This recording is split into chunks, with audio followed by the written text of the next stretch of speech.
Saturday, February 22nd, the fight card of the century is live on DAZN. This absolutely stacked Riyadh season card has big stars fighting throughout the night, including heavyweight puncher Big Bang Zhang, the sharpshooter and one of the best talents in the world of boxing, Hamza Shiraz, and one of the best young pound-for-pound fighters in the world, Shakur Stevenson. And it is headlined by the undisputed light heavyweight rematch between Beterbiev and Bivol. Also on the card in the co-main event, Daniel Dubois, fresh off the back of his destruction of Anthony Joshua, defends his heavyweight title against Joseph Parker. And me and the Pain Game lads are going to be live as your alternative commentary on DAZN all night long. You'll find this on the DAZN homepage, so if you haven't already, go to DAZN.com/TrueJordy and buy now. Once you're in, just click my thumbnail, sit back, grab a drink, and watch the best night of boxing ever. And with so many amazing fights, this live stream is guaranteed fireworks. You do not want to miss this, so go to DAZN.com/TrueJordy and buy the pay-per-view now. So I'll see you there Saturday, February 22nd for the fight card of the century, live on DAZN. And just like that, all of me predictions and breakdowns and all of that is out the fucking window. I am gutted, honestly. I was really looking forward to seeing Daniel Dubois, Joseph Parker. But normally when this happens, the fight's cancelled. The fight's done. We don't see the fight for another few months. Or if you do get a replacement, it's never anywhere near as good. Well, not on a Riyadh season card, it would appear, because Daniel Dubois is out and Martin Bakole is in. That's like losing the Lamborghini and getting a Ferrari, right? It's really a great replacement, man. It's fucking unbelievable. I've got to give it up to Turki Al-Sheikh, right? We've never seen anyone like him in boxing. The man is a magician. To be able to get one of the best heavyweights in the world of boxing, someone who a lot of people have him above Parker and Dubois, right? To get him to this ring after 2 days' notice is, oh my God, how has he done it? And look, I do feel sorry for Daniel Dubois, right? Anthony Joshua win was his crowning moment, but this was very much going to be a statement for him, an opportunity to prove this is my ring. From now on,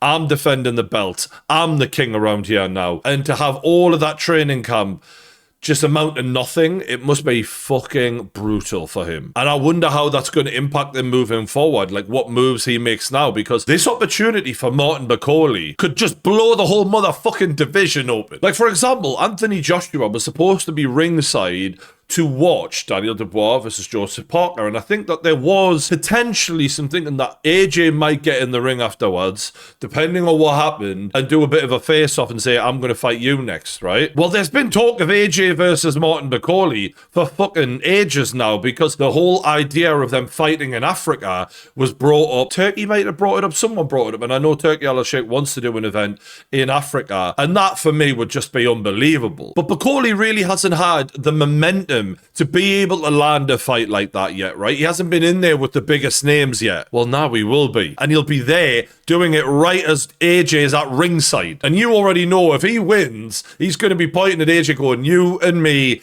in Africa. And AJ even did a face-off with him at the Ring Awards, but Eddie Hearn poured a bit of cold water on it, said, look, we haven't really spoke about that. We're still working things out. And that's fair enough. But AJ is not the man to back down in public, especially from a challenge. He still believes he's number one in his head, and I don't blame him for that. He's been number one for a long, long time until very recently. And with Tyson Fury throwing his toys out the pram, AJ needs someone, and this might be an opportunity for Martin Bakole to seize the day, carpe the fucking diem, and spark out Joseph Parker in front of the world and announce himself on the biggest stage of them all. But Joseph Parker has put a full fucking training camp in. Joseph Parker is a serious man, and he wasn't taking Daniel Dubois lightly, so he's not coming into this out of shape, not ready. He's going to be razor sharp, and that's a problem, because for Martin Bakole, how do you compete with that on 2 days' notice? It's going to be hard. All right, let's look at Martin Bakole's last couple of fights. This was him against Carlos Takam. I mean, look at the size of Bakole, man. 6'6", an absolute mountain of a man. Look at that. The guy's a monster, man. Honestly, he's a fucking animal. And the thing about Bakole is he'll take the center of that ring. He doesn't have to come chasing after you because he is so massive. But reflex-wise, his punches are phenomenal. For the size of him, he's a good mover. Lovely big jab as well, mate. Fuck me. And look, I'll be honest with you. I think back to what Joe Joyce did against Joseph Parker with his size and his jab. And I think Martin Bakole, if he was fully fit and 100%, it could be a recipe for fucking disaster. I just don't know what condition he's coming in here. Oof, he's just mean. And he takes a good shot as well. He took one on the chin there, no problem. And nice God. He covers up, and as soon as he feels you, he goes back immediately. He doesn't wait around. I like Joseph Parker's counter-punching, but we could see him be counter-punched. And when you start counter-punching counter-punchers, they don't like it. Do you know what, though? If he's not fit, man, I mean, you know, his fitness wasn't amazing in this fight. I'm not saying he's unfit, but I think Joseph Parker should be very fit compared to him after a full camp. But look at this, man. It's just nasty. Look at that. Oh my God. Stop it. This is going to be sick, man. He's just absolutely destroying him. That left hook is a horrible fucking punch. That left hook, he fucking throws that left hook better than a lot of heavyweights, for sure. I wonder what he's going to weigh, because they've just said he was 290 fucking pounds in this one. Joseph Parker, I don't know if he's ever fought anyone that big. This was the fight that sort of put him really on the map. Jared Anderson in LA. I was lucky enough to be there. I'm probably just over behind his head right there. Oh my God, the fucking ability to find the chin is ridiculous, man. If your defense isn't on point, which, to be fair to Joseph Parker, he doesn't have defense like this. But fucking hell, that's not the man you want to, like, leave openings for. If I'm Joseph Parker and they're like, so Daniel Dubois is ill, you're actually probably going to get an easier fight, I'd be like, oh, thank fuck for that. Because Daniel Dubois was a hard night's work. Sorry, who they got to replace? Martin Bakole! Oh, okay then. I'd be fucking gutted. And it's not that I don't rate Joseph Parker. I think he might win this, right? Especially the fact that he's got a full camp. But, like, out of the frying pan and into the fire springs to mind when you look at these shots. Mate, he's standing square on. He doesn't give a fuck. That uppercut. Did you see it?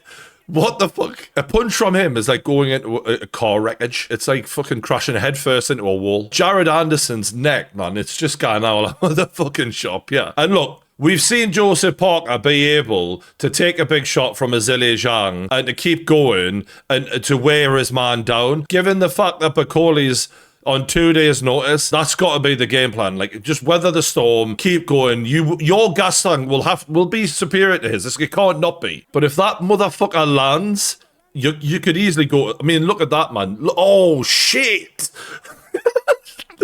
That dude will put you to sleep, man. We've got a hell of a fight, yeah, like. And the funny thing is Martin Bakole was nicknamed the chairman of the Who Needs Him Club. Like, why would anyone fight him, right? The risk is horrific. The reward isn't great because he hasn't got the biggest name, because he hasn't had a chance to. Now, he's crept in through that back door, and people like him, they usually do seize their opportunity, and I'm excited to see if he does. If both of them had full camps, I'd probably pick Martin Bakole, if I'm honest with you. And it's not a slight on Joseph Parker. I just think this guy is devastating punching. He's unbelievable. But Joseph Parker with a full camp should be able to overcome him, depending on how fit Bakole is. But he shouldn't be able to keep up with Parker, really. You know, he's literally just rolled out of bed here. But I get why Bakole's done it, because it's like, well, if I win, I'm the coolest motherfucker in boxing, and if I lose, well, people will understand. Like, I wasn't at 100%. He may make a case within the fight where he fights really well, where it's close enough that people go, you know what, I'd actually want to see that again. Give him another shot at it with a full camp. Make a nice bit of cash.